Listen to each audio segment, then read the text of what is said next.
16 जुलाई 1945 यह वह दिन था जब इंसानियत को तबाह करने वाले हथियार एटॉमिक्स बूम को पहली बार टेस्ट किया जा रहा था। ह्यूमन हिस्ट्री में पहली बार एक ऐसा वेपन मैदान में उतर चुका था जो दुनिया को हमेशा हमेशा के लिए बदलने वाला था।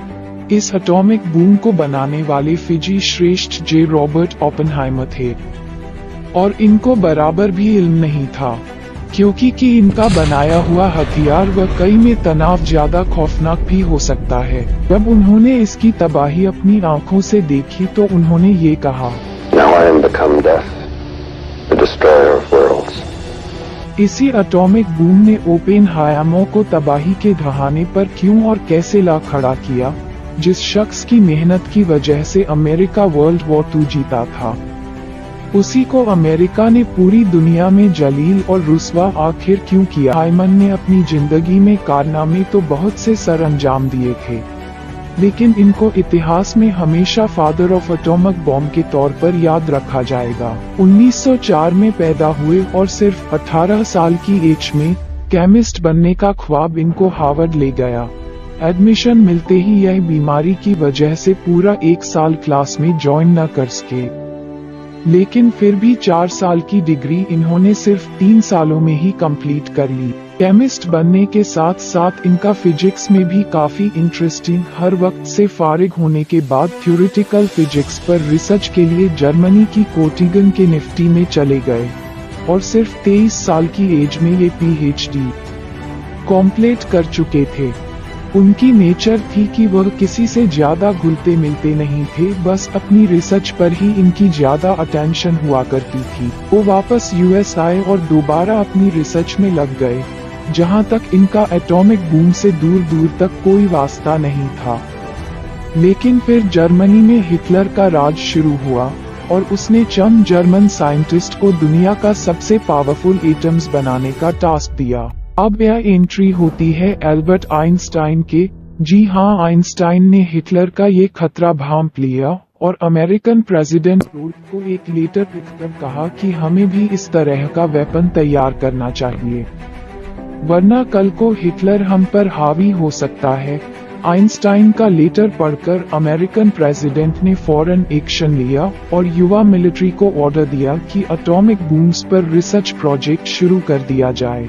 इस मशहूर जमाना प्रोजेक्ट को आज दुनिया मैनहट्टन प्रोजेक्ट के नाम से जानती है।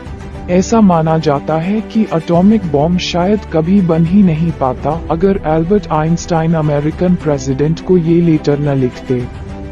अब होना ये था कि मैनहट्टन प्रोजेक्ट के लिए US आर्मी आइंस्टाइन को ही चुनती, क्योंकि उन्होंने ही अमेरिकन प्रेसिडेंट को ये लेटर लिखा था। लेकिन ऐसा नहीं हुआ। एल्बर्ट आइंस्टाइन का बैकग्राउंड जर्मनी से था और US आर्मी को ये शक था कि शायद आइंस्टाइन उनके साथ कोई चाल चल रहा है। इसी वजह से प्रोजेक्ट मैनहट्टन को सरफराही ओपेनहाइमर के सुपुर्द कर दी गई। ओपेनहाइमर आइंस्टाइन के व्यू से काफी इत्तेफाक करते थे और वो भी यह चाहते थे कि अमेरिका को एटॉमिक बूम्स बना लेना चाहिए। इस सीक्रेट प्रोजेक्ट के लिए न्यू मैक्सिको में एक पूरा शहर बनाया गया जिसको लॉस एलमोस कहा जाता है। US गवर्नमेंट नए प्रोजेक्ट पर बेतहाशा पैसा बहाना शुरू कर दिया। 1945 के दौर में इस प्रोजेक्ट पर टोटल 2 अरब US डॉलर का खर्चा किया गया था। अमेरिका की हिस्ट्री में ये सबसे इम्पोर्टेंट और सबसे ज्यादा सीक्रेट प्रोजेक्ट होने वाला था, लेकिन इस राज को संभालना US मिलिट्री के लिए बहुत ही चैलेंजिंग था। लॉस एलमोस में मैनहट्टन प्रोजेक्ट पर टोटल 1,30,000 वर्कर काम करते थे। इन लोगों को बड़ी जांच पड़ताल के बाद चुना गया था ताकि प्रोजेक्ट के हवाले से कोई भी खबर बाहर की दुनिया को मालूम न पड़ सके। इनमें scientists, technicians, researchers, lower staff भी शामिल था। सबको ये डायरेक्शन दी गई थी कि प्रोजेक्ट के हवाले से वो किसी को कुछ ना बताएं। ये अपनी फैमिली को भी नहीं। यहाँ कोई भी एक दूसरे को असली नाम से नहीं जानता था। सबको एक फेक नाम दिया गया था और प्रोजेक्ट साइट का रोल था कि अगर किसी का असली नाम लीक हुआ तो उसको सजा दी जाएगी। यहाँ लेटर्स आते थे लेकिन फेक एड्रेस पर। वो एड्रेस था PO Box 1663 न्यू मैक्सिको। यहाँ तक कि ऑफिशियल सिटी में नेम मेंशन नहीं किया जाता था। लेटर्स की सेंसरशिप के लिए यहाँ सेंसर डिपार्टमेंट पहले तमाम लेटर को खोलकर पढ़ता था और उसके बाद वो आगे भेजा जाता था।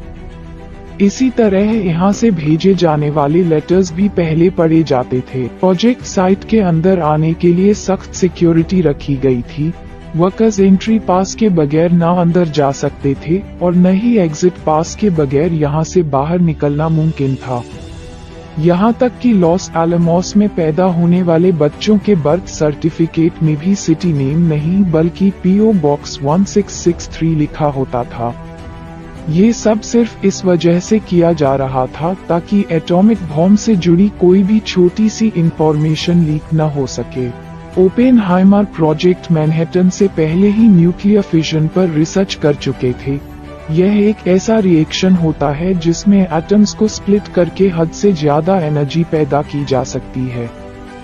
कुदरत में पाया जाने वाला सबसे भारी एलिमेंट यूरेनियम होता है।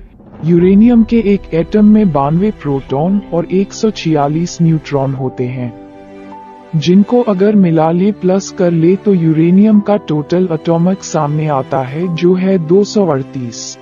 अब साइंसदानों ने कई एक्सपेरिमेंट्स और रिसर्च के बाद यह नतीजा निकाला कि अगर यूरेनियम 238 को एक खास प्रोसेस से गुजारा जाए तो इसमें से यूरेनियम 236 निकलता है और ये इंतहाई अनस्टेबल एलिमेंट, यानी अगर एक न्यूट्रॉन को इस नए यूरेनियम 235 के साथ को कोलाइड करवाया जाए तो यूरेनियम स्प्लिट हो जाता है और नाकाबिले यकीन मिकदार में एनर्जी पैदा करता है। इसलिए होते ही नए न्यूट्रॉन निकलते हैं जो दूसरे यूरेनियम 235 एटम्स से मिलते हैं और ये रिएक्शन बार बार रिपीट होता है। ये सारा चेन रिएक्शन सिर्फ चंद माइक्रोसेकंड के अंदर पूरा हो जाता है और सारे रिएक्शंस का निचोड़ हमें एक जोरदार धमाके और एनर्जी रिलीज की सूरत में देखने को मिलता है। अगर एक न्यूक्लियर बॉम्ब्स को नॉर्मल टीएनटी बॉम्ब्स से कंपेयर किया जाए तो ये हाथी को चूंटी से मिलाने जैसा ही होगा। आप सिर्फ इस बात से अंदाजा लगा ले कि 1 KG atomic bombs 3500 KG TNT के बराबर है। यानी लिटिल बॉय बॉम्ब्स जिसने पूरे नागासाकी की धज्जियां बिखेर दी थी, इतनी ही तबाही टीएनटी बॉम्ब्स से करनी पड़ती तो अमेरिका को हैरत अंगेज तौर पर 1.5 करोड़ केजी विस्मीय टीएनटी बॉम्ब्स गिराना पड़ता। यह इतना ज्यादा वजन है कि आज के दौर में भी कोई जहाज इसको नहीं उठा पाएगा। एटॉमिक बॉम्ब्स में यूरेनियम को इस्तेमाल करने का सबसे बड़ा नुकसान ये था कि यूरेनियम एक नेचुरल एलिमेंट है और जाहिर है यह एक लिमिटेड क्वांटिटी में ही माइंड किया जा सकता है। रिसर्चर्स ने यूरेनियम की टक्कर का ही एक नया एलिमेंट बनाया जो नेचुरल भी नहीं था और जो यूरेनियम 235 से भी ज्यादा अनस्टेबल था। यह एलिमेंट था प्लूटोनियम 239। अमेरिका को प्रोजेक्ट मैनहट्टन पूरा करने की बहुत ज्यादा जल्दी थी क्योंकि एक तरफ तो वर्ल्ड वॉर 2 चल रही थी, दूसरी तरफ अमेरिका को ये भी खतरा था कि कहीं जर्मनी उनसे पहले ये बॉम्ब्स न तैयार कर लें। आखिरकार 16 जुलाई 1945 को दुनिया का पहला एटॉमिक बम तैयार हो चुका था और अब बारी थी इस बॉम्ब्स को टेस्ट करने की। जब को टेस्ट किया गया तो इसकी शिद्दत देखकर पूरी दुनिया खौफसदा हो गई। ओपेनहाइमर दूसरे साइंटिस्ट जो इस प्रोजेक्ट का हिस्सा थे वह खुद भी इस हथियार से खौफसदा हो गए।